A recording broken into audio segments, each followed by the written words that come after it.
Have you ever watched a sunset and tried to convince yourself that it's you that's moving backwards and not the sun itself going down? It's really difficult to do, even though we know it's true. All of our sensory information and conceptual intuition compellingly point toward the erroneous conclusion that it's the sun that's moving down and around as it journeys to light the westward world. Now, I've been thinking about a perspective that most of us have about ourselves that's similarly erroneous. And it's a perspective that's so pervasive that most of us aren't even aware that we have it, let alone how limiting it is. And it's this: the world around me and everything that I experience in it is separate from me.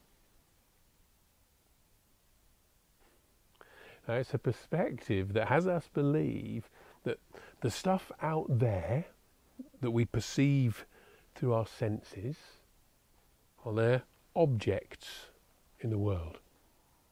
And all of the thoughts and feelings that I have in here, well, that's me, the perceiving subject.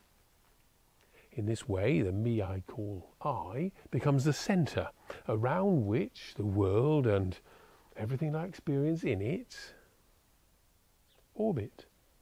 In truth, though, all perceptions, thoughts and feelings, and even the sense of a separate self, are hallucinated constructs, akin to the renderings of a virtual reality headset. Now, it's a useful hallucination because it enables us to navigate our experience in this materialized world, but it's a hallucination. Yeah, I know that sounds crazy to think that we're not the centre of our life's experience. And it seems as heretical now as did the assertions of Copernicus when he stated to his contemporaries that the Earth is not the centre of the universe.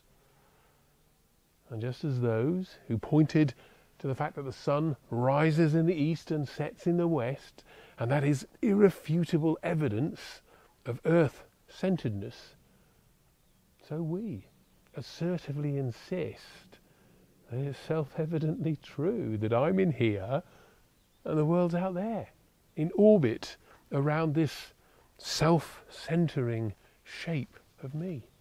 It's such a convincing hallucination that even if we glimpse the truth of what we might call a centerless self, it so easily re-beguiles our conceptualized intuitions, leaving us once more stranded on the deserted island of egoic aloneness.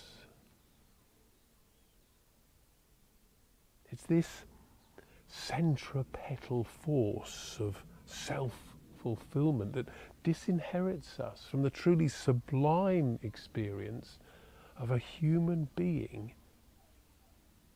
consciousness itself.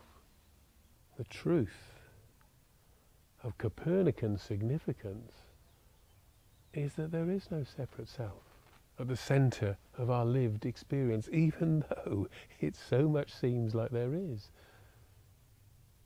And in the same way that the sun itself is part of the infinite constellation of the cosmos, so we too are expressions of the infinite constellation of consciousness. We are not a limited, self-centered self constrained by parochial needs and wants.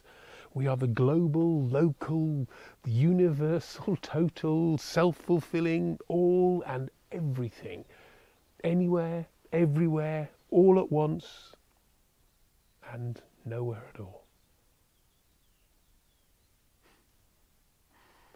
To be a human being consciousness, is a phenomenal thing. It's a superpower of consciousness itself. And all we have to do is surrender to what we all already are.